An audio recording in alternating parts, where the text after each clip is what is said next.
বৃষ্টিটা সেদিন অস্বাভাবিক রকমের জোরে পড়ছিল। রাত প্রায় 11টা। শহর থেকে গ্রামের বাড়িতে ফিরছিল রাহাত। বাস থেকে নামার পর বুঝতে পারল শেষ রিকশাটাও চলে গেছে। সামনে প্রায় 2 কিলোমিটার কাঁচা রাস্তা। বাধ্য হয়ে মোবাইলে টর্চ জ্বালিয়ে হাঁটা শুরু করল সে। রাস্তার দুপাশে ঘন বাঁশঝাড়।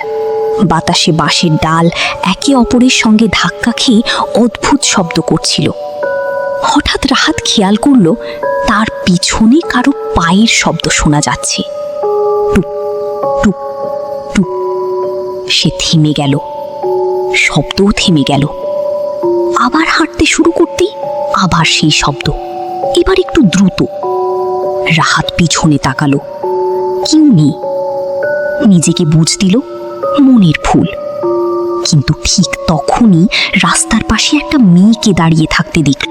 সাদা কাপড় পরা, ভিজে চুল মুখের ওপর ঝুলে আছে। মেয়েটা মাথা নিচু করে দাঁড়িয়েছিল।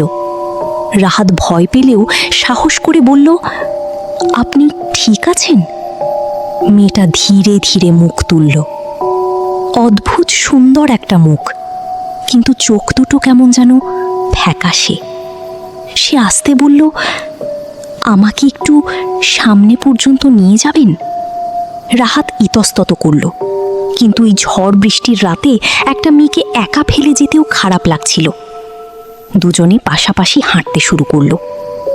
কিছুক্ষণ পর রাহাত খেয়াল করল মেয়েটার পায়ে কোনো কাদা লাগছে না, অথচ রাস্তা পুরো কাদায় ভরা।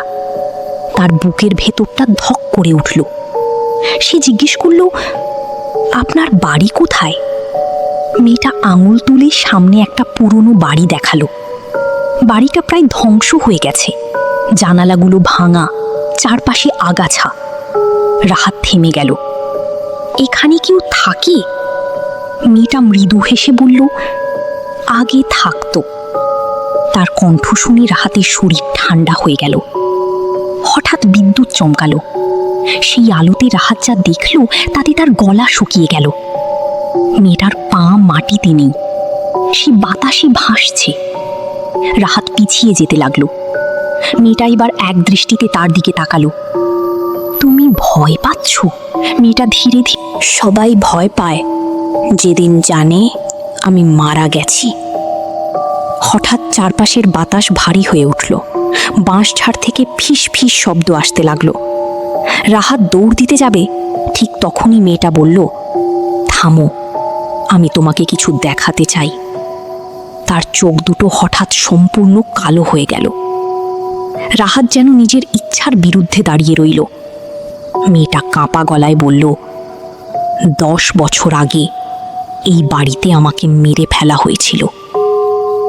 চারপাশে হঠাৎ মানুষের চিৎকার শোনা গেল, যেন অতীতের কোনো শব্দ ফিরে এসেছে। রাহাত দেখতে পেল বাড়িটার ভেতরে কয়েকজন লোক একটা মেয়েকে টেনে নিয়ে যাচ্ছে। মেয়েটা কাঁদছে, আমাকে মেরো না। তারপর একটা ভয়ঙ্কর চিৎকার। সবকিছু আবার অন্ধকার। রাহাত হাঁপাতে লাগলো। মেয়েটা এবার বলল, ওরা বলেছিল আমি আত্মহত্যা করেছি, কিন্তু আমি করিনি। তার চোখ দিয়ে কালো পানি পড়ছিল। আমি শুধু চাই কেউ সত্যিটা জানুক। হঠাৎ দূরে গ্রামের মসজিদ থেকে আজানের শব্দ ভেসে এলো। মেয়েটার মুখ বদলে যেতে শুরু করলো। সুন্দর মুখটা ধীরে ধীরে ভয়ঙ্কর হয়ে উঠল। চামড়া গলে যাচ্ছে, চোখের জায়গা ফাঁকা। সে চিৎকার করে উঠল, ওরা এখনো এখানে আছে। ঠিক তখনই বাড়িটার ভেতর থেকে কয়েকটা ছায়া বের হয়ে আসতে লাগলো, মানুষের মতো, কিন্তু মানুষ না। রাহাত আর 1 সেকেন্ডও দাঁড়ায়নি। সে প্রাণপণে দৌড়াতে লাগলো।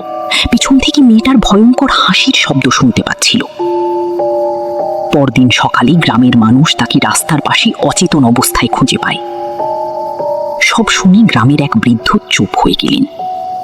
তারপর ধীরে বললেন, এই বাড়িতে নীলা নামে একটা মেয়ে সত্যিই মারা গেছিল, ঠিক 10 বছর আগে। রাহাত কাঁপা গলায় বলল, তার খুনি ধরা পড়েছিল? বৃদ্ধ লোকটা ফ্যাকাশে মুখে মাথা নাড়লেন, না, কারণ যারা তাকে মেরেছিল। তিনি থেমে গেলেন, তারপর আস্তে বললেন, তারা আজও বেঁচে নেই।